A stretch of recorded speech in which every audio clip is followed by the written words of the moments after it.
Hello everyone, and welcome to the Dice Commando YouTube channel. I'm Andrew, with you here as always. This is Go Again, a fabulous video cast covering the trading card game Flesh and Blood. This video and others like this one are possible thanks to viewers like you. Please show your support with a like and subscribe, and be sure to hit the bell notification icon so you don't miss any new videos. If you want to get involved with the channel, consider becoming a channel member. There are many benefits to channel membership, including access to our Discord, exclusive deck tech and strategy videos, and the opportunity to help create channel content. I want to sincerely thank all our channel members, as I truly couldn't do this without your support. You guys rock. Go Commando. Hello Fab friends, welcome to Go Again, a fabulous cast here on the Dice Commando YouTube channel. I'm Andy with you here as always. Thanks for joining me again. So in the last week plus, we've had some pretty big news out of the Fab world, specifically 3 pieces of news I want to talk about today. To be fair, it's 2 pieces of news and like one pretty high confidence rumor. So definitely going to talk about those today. I want to go through them one by one to kind of share my thoughts on what it really means for us.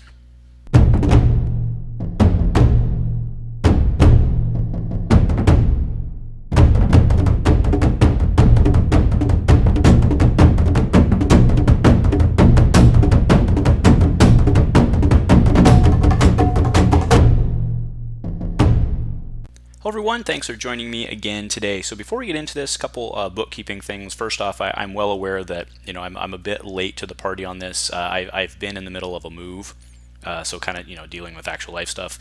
That's actually why. But behind me, we're in the new studio. It's not set up yet. I went ahead and put the photo up just so you wouldn't be staring at like this beige, ugly, blank wall.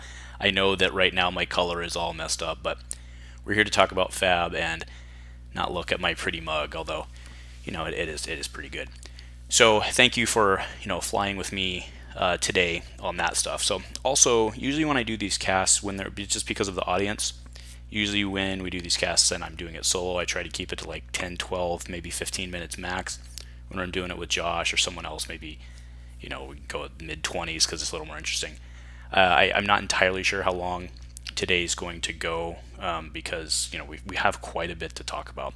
So instead of telling you how long, let's just get into it. So three pieces of news. So what I'm going to do is I'm going to start with we're going to finish with the big one, which is probably the one that you're all here to talk about. But let's go ahead and start with kind of I think this is the most exciting piece of news. Or not think, like this is certainly the most exciting piece of news, right? Which is, we all knew Monarch was coming. We've known Monarch's been coming for a while. It's been on their product page, but very recently, this was added. You see that in the middle, Monarch Blitz decks. So this is very exciting, and I want to talk about kind of the impacts of it. Aside from the fact that we're getting new hero decks, we don't know what the heroes are going to be. We don't know if it's going to be continued to support old classes and just have new heroes or new classes or whatever. Could go either direction, but the fact that they are doing their hero decks for this new core base set, whatever they technically call it, right?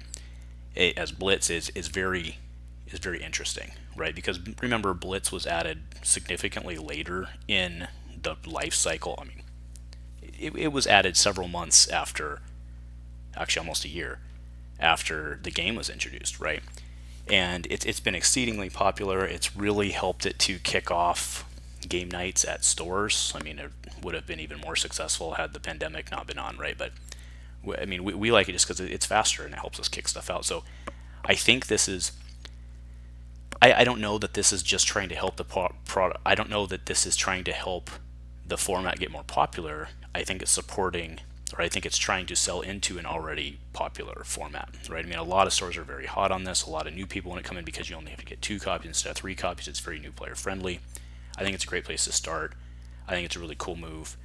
I think it's a really cool move by Fab. Now, we'll have to see. How do they start throwing Supers and Majestics in there, or do they have more unique cards this time around to force people to to encourage is a better word there, people to buy the decks, whereas you didn't really have to in Welcome to Wrathe, right? I don't know, right? So obviously a lot of unknowns there. it's very early, but this is super exciting. Now I will be curious to see what the price point is, because the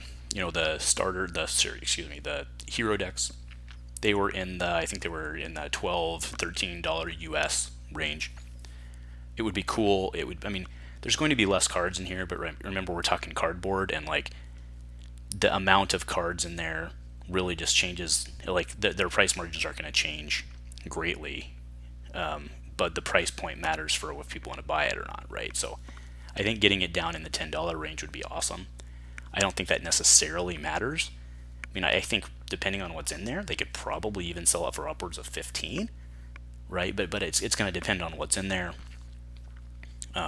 If people, and if they're putting uniques in there where people need to buy 2 or 3 of those, then hopefully it's in the $10 range and not the $15 range, right? So I think that'll greatly depend on what we learn in the next coming months. But regardless, this piece of news is beyond, it's beyond exciting to me, right? I mean, I don't see it.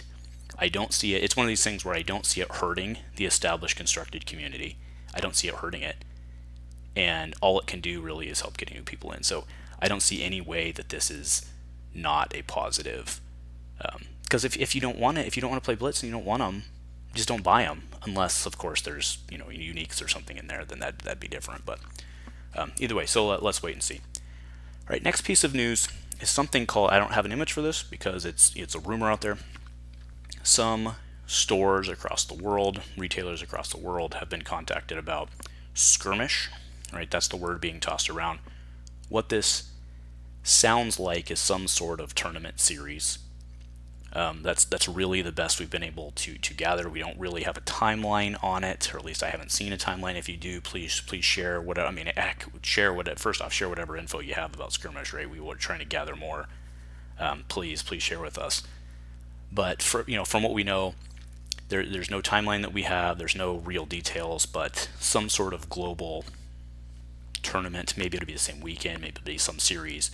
I don't know, but it does sound like it's going to be some sort of lead up to larger, more competitive events. So I think that's really, so right now we have Road to Nationals, and then that's basically it. I think Skirmish is probably some, mid-range level in there. Skirmish, it kind of carries the Blitz connotation, at least in, American English. It just implies that. It doesn't necessarily mean it means it, right? And remember, we're not dealing with American English, we're dealing with New Zealand English, or Queen's English, or whatever it's called, right? So that implication may not carry the same weight in other countries, and I completely acknowledge that. But Skirmish tends to imply a smaller, quicker format. So that's kind of that's just where my head goes, or I should say Skirmish, not format. Skirmish implies like a more limited, smaller engagement, right? It's like battle skirmish. A skirmish is a small battle, so I'm just assuming it's something there, but that'll be very exciting to track as we get more info. And again, please, if you do have info, put in the comments, send it our way. We'll make sure to give you the shout out, and certainly we'll be talking about it. All right, so the big bad bear in the room is Crucible of War availability. So this went up on the 17th of December. There have been a lot of inquiries asking when CRU will be, Crucible of War Unlimited, so CRUU, but Crucible of War Unlimited will be released. At this time, there's no confirmed plan if or when Crucible Unlimited will be released. We will be monitoring Crucible of War single card availability as we move towards OP programs starting around the world in 2021 to guide us in our decision of when and how to reprint key cards found in Crucible of War. They then link us to their reprint philosophy. So before we get into the detailed conversation, let's go ahead and hit that. So this has been on their page for a long time, but again, it's just a straight link. We believe the secondary market is this T in trading card games. Our goal is to make Fab an all-time classic one, which is why we respect the secondary market in all their decision making. I think that's true. I don't know if they necessarily planned for the sealed thing to be a part of that, but we certainly have, with the Fables, and we've talked at length on this, on how they've done really an awesome job with that. We want single card resellers who invest in Fab inventory to prosper from their investments and the service they provide to the community. We want players who invest in building their collections to be proud to own something of value. Fab's been designed from the ground up to be a tournament game with a non-rotating card pool, right? So no rotation.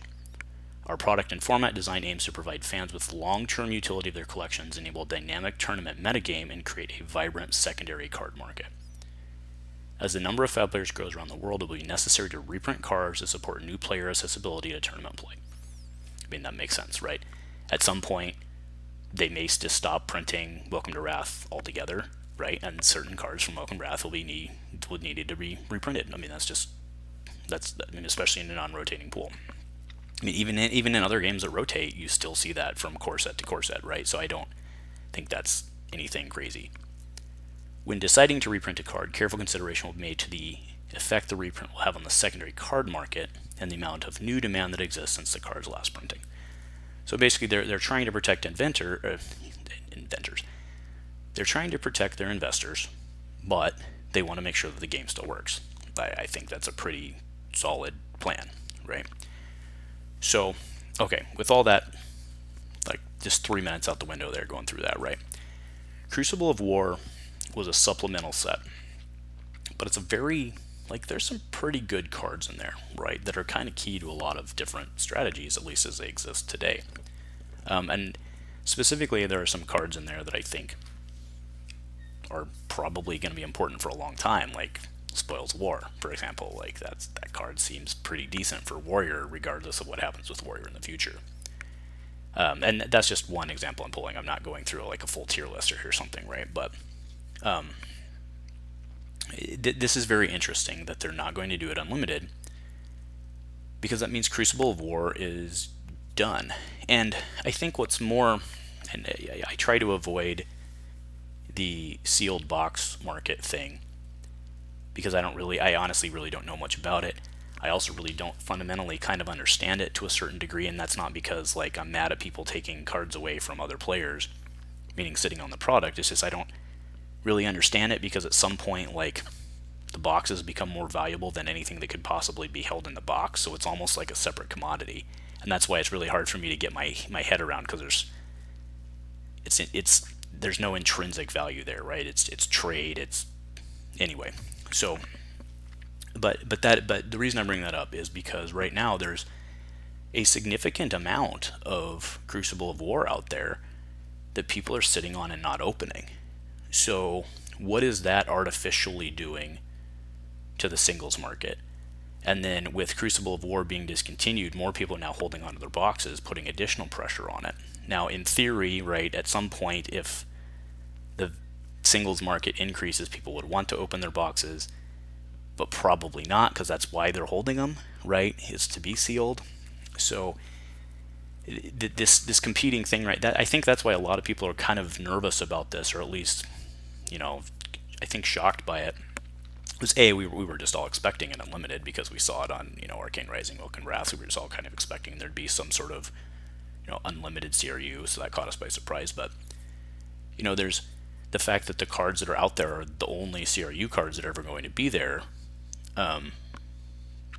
Is it a big deal or is it not, right? I mean, if I don't think anybody's worried about the commons or really the rares, but there are some key cards out there that I think could really get pretty expensive. And then, at what point do they reprint them? Or, I guess the next dangerous line after that is that, do they get reprinted in something that's very similar? And then now you can actually have 2 copies of that in your deck, since this is a non-rotating card pool, because that's got, trouble, power creep written all over it. So there are just a lot of places we can go with this. But I think I think probably the most important thing out of this is that, I mean, to be fair, that first line there doesn't say there's no confirmed plan, but this certainly implies that Crucible of War is a limited commodity. And if that's the case, even though we have an unlimited Welcome to Wrathe or an unlimited Arcane Rising, that doesn't mean that they're just going to continue to print them ad infinitum, right? At some point presumably they're going to stop making it, or at least could, because that's kind of the precedent they're setting here, right? So I think that's a big deal, in that at this point, right, it's hard to wrap your head around, because the game's so new at this point, right? But having those cards just not around anymore, but yet still legal, is, I think that's why this has taken a lot of people, myself included, by surprise. Now, I don't actually know that this is a bad thing. I don't think it's that big of a deal yet. But it could be 5-6 years down the road. Now, again, they've come out with the card reprint and said, okay, maybe a Spoils War is like the most critical thing, and you can't play Warriors without it. It's not, but just stick with me, right? Card A is the most critical thing for this class. Sure, they can reprint it, but then you have other people pissed off. I mean, it's just, this is one of those situations where I think that there's no way that everybody's going to be happy about this. Well, that's not true. I guess there's sealed box investors who are probably happy with this, right? But I think they'd be just as happy if it was first edition versus unlimited edition. So maybe that's even not true. It's just what we learned is that Crucible of War is done or likely done, and that means that other things could be likely done. And we'll have to wait and see what the reprint philosophy ends up being. Give me a sec here. Thanks. So, I don't know, a lot of different ways we can go here, but I think that primarily that's my concern, is that we could 5-6 sets down the line not see earlier sets again, and then what does that mean, right? Does that, even for the sealed box guys, does that mean that now you're supposed to sit on your unlimited boxes? I mean, that doesn't seem like a solid investment, but I mean, I don't know. I'm not going to do it anyway. But I think in the short term, I think that the pressure that this announcement is going to put on the singles market it's going to put more pressure on the singles market for sure, because people have already been having a hard time finding Crucible of War. Now people are definitely holding on to their boxes and their product, and that's going to make singles go up hugely. And that's not, I mean, it's great for the people that have it, or the sellers, but that's not necessarily great for getting people into the game when there's a lot of critical cards in CRU that we need to see.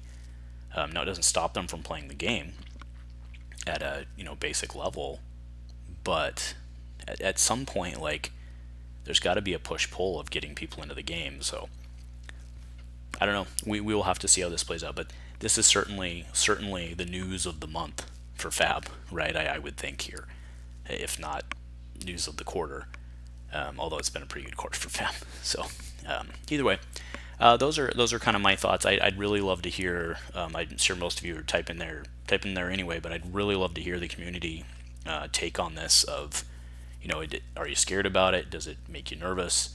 Do you think it's awesome? I mean, I think based on our own personal biases of where we stand and how we like to play these type of games, I think it's going to sway significantly in either direction. But certainly we can all agree that pressure on the singles, there will be increased pressure on the singles market. I mean, that is certain. That's a fact. It's going to be. It will increase the value of CRU boxes. It will increase the value of CRU singles, and that's a good thing or a bad thing depending on where you're sitting, right? And long term, it could be a good thing or bad thing for the game. But I think we're going to get Monarch before it becomes a bad thing for the game, right? And we'll all have a new shiny to look at. So anyway, thanks for joining me this week. That's really all I have to say on the topics. The Blitz decks are super exciting, man. I can't wait to start getting the previews kicking out. Hopefully they start that probably late March. I'm sure we'll start to see some previews for stuff, and then maybe we'll see more details about the products themselves. LSS, if you're watching, I'd love to get the opportunity to spoil the actual what's going to be in the decks. That'd be fantastic. That'd be amazing. But I'll take whatever I can get you guys. Thanks for being awesome and being who you are. So for everyone else, thank you guys for watching. It is going to be the holiday. Actually, when this comes out, it's probably already holiday eve, if not holiday early morning in some parts of the world. So happy holidays. Please enjoy whatever you celebrate or choose not to. Nothing else, guys. Go Commando.